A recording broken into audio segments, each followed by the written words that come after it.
Who said secular is normal? Let's understand the word secular. Secular means everybody has the right to do what they want and we respect that. Secular does not mean you give up everything that belongs to this culture and do what the English did and we think we are secular. No, I want you to understand.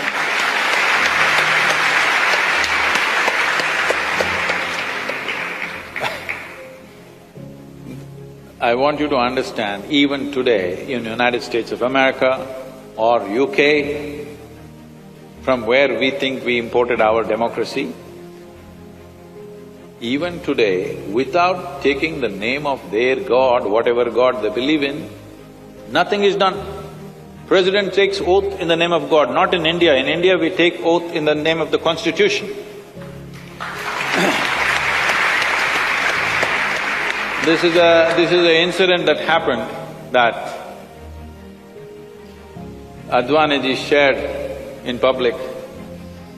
He was saying, when he was just an MP and all the MPs were invited to UK, and one of the events was a dinner with the Queen. Advaniji was sitting next to Siddharth Shankar Ray, who is no more, I think. And everybody is assembled, Queen is sat down, Prime Minister sitting down, dinner is served, but everybody is waiting. So Siddharth Shankar Ray is hungry, he asks Advani, "What's happening? What are we waiting for? Queen is here, Prime Minister is here, why don't we eat?"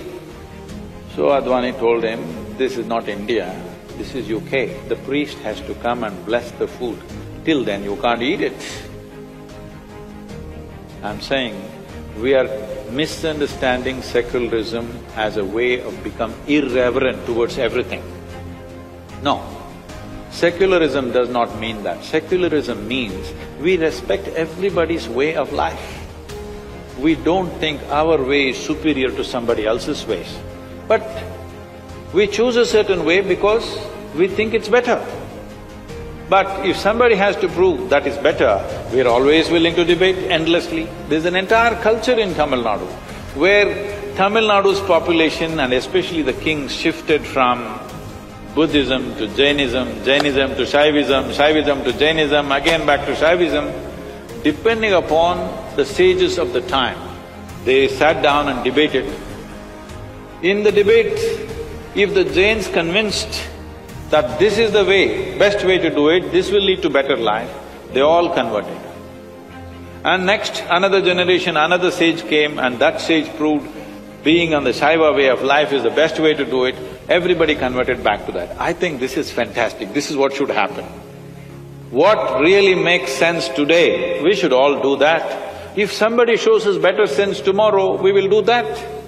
Why are we stuck with this or that? Because you fixed your identity, that's the whole thing, isn't it? If your identity was not fixed, you would always be looking for what is most sensible. This is becoming a serious problem, okay. You try to do anything in this country, they want to stop it. You want to build a dam, there's a protest. You want a nuclear project, there's a protest. Thermal project, protest. Windmill, protest. But everybody wants everything. In their homes, they want all the gadgets, they want 24 hours power, they want everything going. This is because we are only looking at the problems and we have not taken up the challenge of creating solutions in our minds. I think this is a kind of a pre-independence hangover. Because Mahatma Gandhi brilliantly designed a revolt against the British, not by killing them, not by shooting at them, not by bombing installations, but simply by stopping activity. Bandh, Hartal, Satyagraha came from there. It was a brilliant device for those days because we were conquered. But even today, if you want to become a leader, I'm just telling you, this is a secret, okay? Suppose you want to become a political leader, don't try to build a road, build a dam, do this, do that. No. Gather 100 of your fans and block a highway. Make our lives miserable. You will become a leader.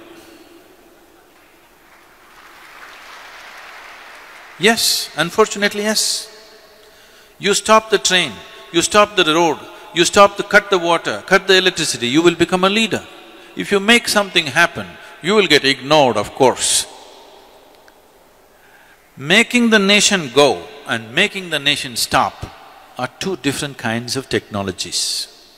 Mahatma Gandhi mastered the art of making the nation stop, and it was contextually the right thing to do for those times, because we were being ruled by somebody else.